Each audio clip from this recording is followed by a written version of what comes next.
Here is what I would say if I had the chance to actually be listened to in a courthouse. I would start by saying, first of all, everybody here, I have nothing against any person as an individual. Before they walked in this room, or before they put on their outfit and started their day to day, they were just alive. And I'm not trying to get into these kind of self-motivative kind of speeches either, but I'm saying that I know that everybody there is a living person, and they just want to do the best they can to make the world a better place. Maybe not that. Maybe they just want to live their life. Now, they're putting on an outfit and they're walking into a courtroom, and my real life is affected by what's going to go on with the decision made there. Now, with the things that have been ignored through all the years that have passed by, I have a lot to say.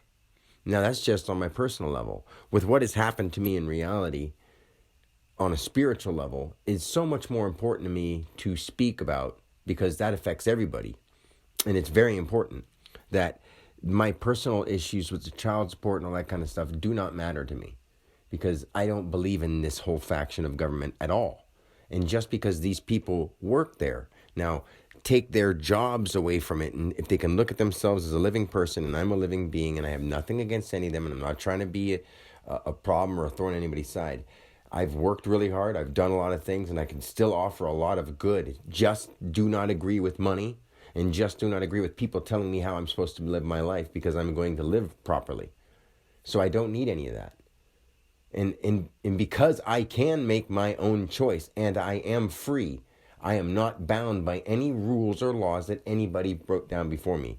And if it's connected to my name and my social security number and all that kind of stuff, then those aren't me either. And you can throw them all away, because I've thrown them all away. And whatever copies people have of them are either digital or in a files cabinet somewhere. And they can throw them away, because those don't apply to me anymore either. So that's what I would say. And then I would also go deep into all the aspects of how I'm great for my children. And yes, I do understand that when I brought up the spiritual part, that would spook people. But that wasn't what caused the issue. And their mom going off and being like, oh, he's crazy, a psychiatric evaluation and all this kind of stuff. Like that's ridiculous, because they know me. And I wasn't outrageous or mean or anything like that. I was talking about God. And then psychiatric evaluation, then I get get that thing done, and they're like, why would they send you to me?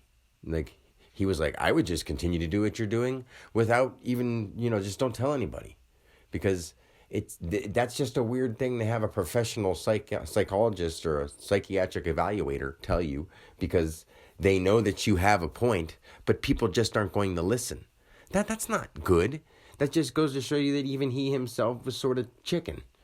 Not in a bad way, but in a normal way. How everybody is. They're afraid to make the right move, because the right move gets you in trouble, which is weird. That's why I've always stood out, because I was a good guy. And the teachers, in a way, some of them, were the bad guys.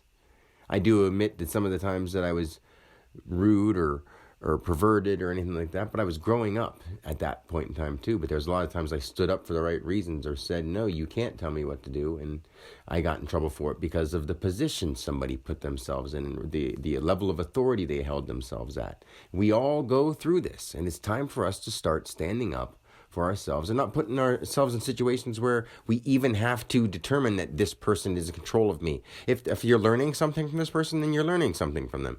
If they start telling you how you should live your life, or how you can talk, or how you can be, that's different. If they say, hey, try this, because I'm trying to show you how this works well, and I'll show you the methods, the procedures of how to do this specific thing, and then you pay attention to that, and they speak to you, they teach you, they're friends with you, that kind of thing, that's different. But then when they tell you how you're supposed to be, act, sit, stand, and they're teaching you things that your parents or somebody who loves you should teach you, because they're teaching you out of how you should really be doing it, not just how they tell you to. Like, you know what I'm saying? You don't go to a teacher who teaches you, to someone who doesn't know you at all, to teach you how you should have morals. But if someone who loves you, they're going to hope that you grow up with the right morals. So we got to have people that look at it like that, instead of saying, listen because we say so. And we can't just follow rules blindly anymore. So all the people in the courthouse, I would want them to at least listen to me saying that I'm not trying to be a problem. But nobody lets me say anything. And I'm just supposed to go, yeah, I know I didn't pay this money, and I never will. I'll never pay the money. And it's no offense. And just because of the anxious feeling that people get when somebody stands up and says, I'm not just going to go with the flow and ignore that there's an issue here. The issue is bigger than me not paying the money. The issue is that everyone's just it's telling me that that's what I want to do to keep this going, when no, actually the only way this is going to get fixed is if the people who created the children in these situations, which is me and Brittany and me and Jen, we have to talk. We have to be adults. We can't have other people take care of our problems. And I don't want them there. And I would be able to handle it on my own outside of court because I would not harm anybody. I would want to go talk to them. And if I wasn't worried about getting arrested or something stupid like that, I would just go wherever they are and start talking to them. But they'd feel uncomfortable and they'd get mad and they'd cause problems. I'm just trying to, and I've invited both of them many, many, many times to come out and talk. So there was no hard feelings, so that we could sit and relax and just talk and get to know each other over again if need be, but it doesn't have to be that, just to talk about what's going on, because this is some deep stuff that there are people who once were the most important person in my life at one time, each of them. So, and I was the same to them, apparently, supposedly. So there should be something in there that cares enough to listen when it's about our children. So until they can show that's there, they're not being parents at all. They're being afraid, and they know it, but they won't say it. But that's all I'm going to say for now. I went a little all over the place, but that's just what I would like to be able to say, but nobody's listening to me. And I'm going to end up getting put in jail over it, even though that's not going to change anything. So what, am I going to sit in jail for the rest of my life? Because I'm never going to give anybody a penny. Ever. So, too bad. Sorry. I'm retired from the world. No more Dan. You can call me that, but there's no more Dan on paper, because that's just fake stuff, and I don't want to play and act the rest of my life. I won't. I can't, because that's all it feels like whenever I try to do anything like that again. So, that's all I'm going to say. Peace.